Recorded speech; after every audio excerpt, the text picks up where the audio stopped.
রাদিয়াল্লাহু তাআলা আনহুর দিকে তাকান, যে ওমর আবু জেহেল যখন রাসূলুল্লাহ সাল্লাল্লাহু আলাইহি ওয়াসাল্লামের বিরোধিতা করতে গিয়ে মজলিসের মধ্যে দাঁড়িয়ে ঘোষণা করলো 100 উট দিব, কে আছো মুহাম্মদের কল্লা কেটে নিয়ে আসবে, নাউজুবিল্লাহ।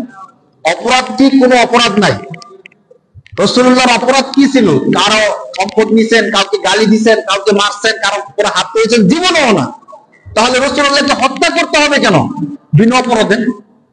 তো একটা লোক জাহিলিয়াত কেমন ছিল দেখেন, যে সমাজের সবাইকে একত্রিত করে ঘোষণা দিচ্ছে যে কেউ যদি তাকে হত্যা করতে পারো, নিরপরাধ একজন ব্যক্তিকে, মুহাম্মদ রাসূলুল্লাহকে স্পষ্ট করে সে বলতেছে যে কেউ যদি হত্যা করতে পারো তাকে 100 উট দিব।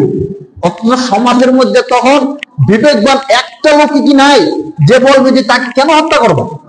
সে অপরাধ করলে বিচার করা হোক, তাকে সামনে ডেকে আনা হোক, তাকে হত্যা করতে হবে কেন? সে তো আমাদের কারো সম্পদ নেয় নাই, আমাদের কারো গায়ে হাত তোলে নেয়, তাকে হত্যা করতে হবে কেন? কেউ এ কথা বলে নাই। উমর রাদিয়াল্লাহু তাআলা আনহু দাঁড়ায় গেছে, দাঁড়ায় বলতেছে আমি যদি 100 উট সত্যি সত্যি দাও তাহলে আমি মুহাম্মদের কল্লা কেটে নিয়ে আসবো। জানি। তখন আবু জেহেল বলছিল, হ্যাঁ সাব্বাস, তুমি যে সাহসী যুবক, তোমার দ্বারাই এই কাজ সম্ভব, মাহবা বিচার। আর এই কথা চিন্তা করলো না যে আমি কেন তার গলা কাটবো? 100 উট পাইলে কি একটা মানুষকে হত্যা করে ফেলতে হবে? 100 না, 1000 উট পেলাম, একটা মানুষকে হত্যা করে ফেলতে হবে? তার অপরাধটা কি?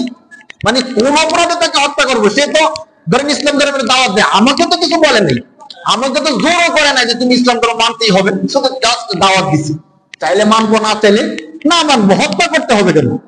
দেখেন কত কঠিন মুহূর্তের মধ্যে রাসূলুল্লাহ দাওয়াত দিতেন।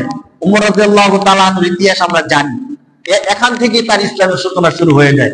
তিনি গেছেন 100 উট পাবেন, রাসূলুল্লাহর কল্যাণের জন্য গেছেন, কিন্তু সেখানে গিয়ে রাসূলের আদর্শ দেখে, রাসূলুল্লাহর চেহারা দেখে তিনি অভিভূত হয়ে গেছেন এবং বলছেন, ইয়া রাসূলুল্লাহ, আমার বিশ্বাস হয়ে গেছে যে আপনি মিথ্যা নবী না, আপনি সত্য নবী, আপনি আমাকে পড়ায়া দেন লা ইলাহা ইল্লাল্লাহু মুহাম্মাদুর রাসূলুল্লাহ। রাসূলুল্লাহর সামনে কালিমা পড়ে মুসলমান হয়ে গেছে। তো ওমর কেমন ওমর ছিল, যিনি 100 উট পাওয়ার লোভে কি করছেন? একজন মানুষকে হত্যা করতে রাজি হয়ে গেছেন। এই ওমর যখন ইসলামের দাওয়াত পাইলেন, রাসূলুল্লাহর আদর্শে আদর্শবান হইলেন, এই ওমরই যখন বিশ্বের খলিফা হইলেন, অর্ধজাহানের শাসক হইলেন, তিনি খেজুর গাছের ডাল ছায়ার নিচে ঘুমান থাকেন।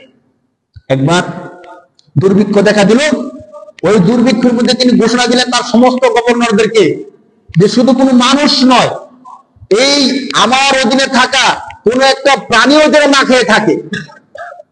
যদি এই আমার অধীনে থাকা কোন একটা কুকুর না খেয়ে মারা যায়, হাসরের ময়দানে আমি ওমরকে জবাবদিহিতা করতে হবে। সুবহানাল্লাহ, সুবহানাল্লাহ। কেমন মানুষটা কেমন মানুষ হয়ে গেছে, যিনি একটা মানুষকে হত্যা করতে দ্বিধাবোধ করতো না একটা সময়, সেই মানুষটাই রাসূলুল্লাহর আদর্শের ছোঁয়া পেয়ে এখন একটা পশু প্রাণীকে নিয়ে চিন্তা করতেছে যে আমি ওমর দায়িত্বে, আর একটা কুকুর না খেয়ে মারা যাবে অসম্ভব, ওই জন্য আমি খাবো।